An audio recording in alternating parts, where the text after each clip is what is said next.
Assalamualaikum warahmatullahi wabarakatuh. Perkenalkan, nama saya Muhammad Irfan Putra Johana, peserta CPNS 2024 Gelombang 5 Angkatan 30 Kelompok 5 yang berasal dari Kantor Kesyah Bandaran dan Otoritas Pelabuhan 3 Kijang yang akan membahas terkait identifikasi dan deskripsi isu implementasi manajemen ASN dan Smart ASN.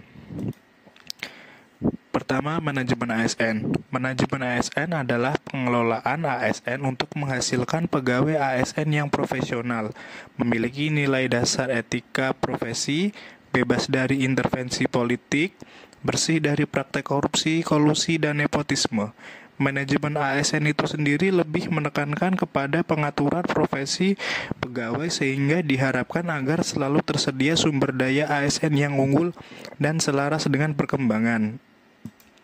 Smart ASN.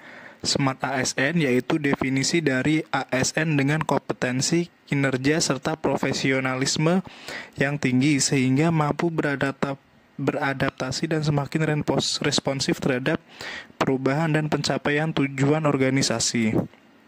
Adapun isu manajemen ASN yang saya ambil yaitu 1. Kurangnya kesadaran pegawai untuk datang tepat waktu. 2. Kurang maksimalnya dalam melaksanakan tugasnya saat pelayanan kepada masyarakat. 3. Banyak fasilitas kerja yang tidak terawat. Yang pertama, kurangnya kesadaran pegawai untuk datang tepat waktu. Seorang ASN harus mampu menunjukkan keteladanan dan integritas dalam sikap maupun perilaku sebagai seorang ASN.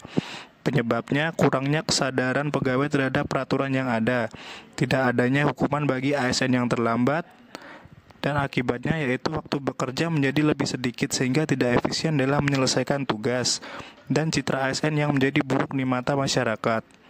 Isu yang kedua yaitu kurang maksimalnya dalam melaksanakan tugasnya saat pelayanan kepada masyarakat.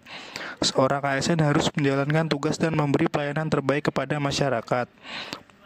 Penyebabnya ketidakpuasan masyarakat ketika diberi pelayanan yang kurang maksimal, dan pegawai merasa bahwa kinerja mereka tidak dihargai atau mereka tidak memiliki dukungan yang cukup dari manajemen.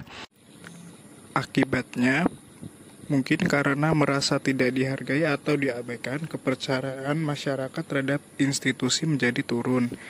Kedua, kurangnya motivasi membuat turunnya kinerja pegawai yang bisa berdampak juga ke pelayanan kepada masyarakat. Isu manajemen ASN yang ketiga, banyak fasilitas kerja yang tidak terawat. Kita sebagai ASN dituntut untuk memberikan kenyamanan di lingkungan kerja dan pelayanan yang prima terhadap masyarakat. Penyebabnya kurangnya kesadaran untuk menjaga dan merawat fasilitas kerja yang diberikan.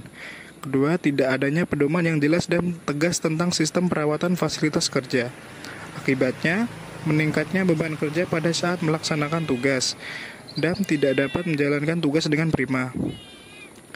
Isu Smart ASN. Isu yang pertama, penggunaan handphone yang berlebihan. Isu yang kedua, tidak adanya standar prosedur yang dapat dijadikan acuan pembuatan laporan. Isu yang ketiga, tidak adanya platform khusus mengenai SOP.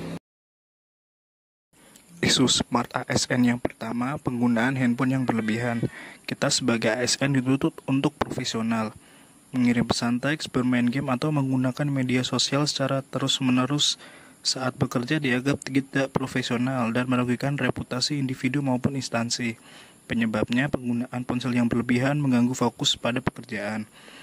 Dan penggunaan ponsel yang berlebihan dapat berdampak negatif pada kesehatan mental pegawai. Akibatnya terganggunya fokus dan konsentrasi pegawai sehingga mengakibatkan penurunan produktivitas kerja dan menyebabkan stres, kecemasan, dan bahkan kelelahan sehingga mengganggu pekerjaan atau masalah pribadi melalui ponsel. Isu yang kedua, tidak adanya standar prosedur yang dapat dijadikan acuan pembuatan laporan. Tujuan adanya acuan pembuatan laporan agar memudahkan pegawai dalam menyusun laporan yang valid dan cepat.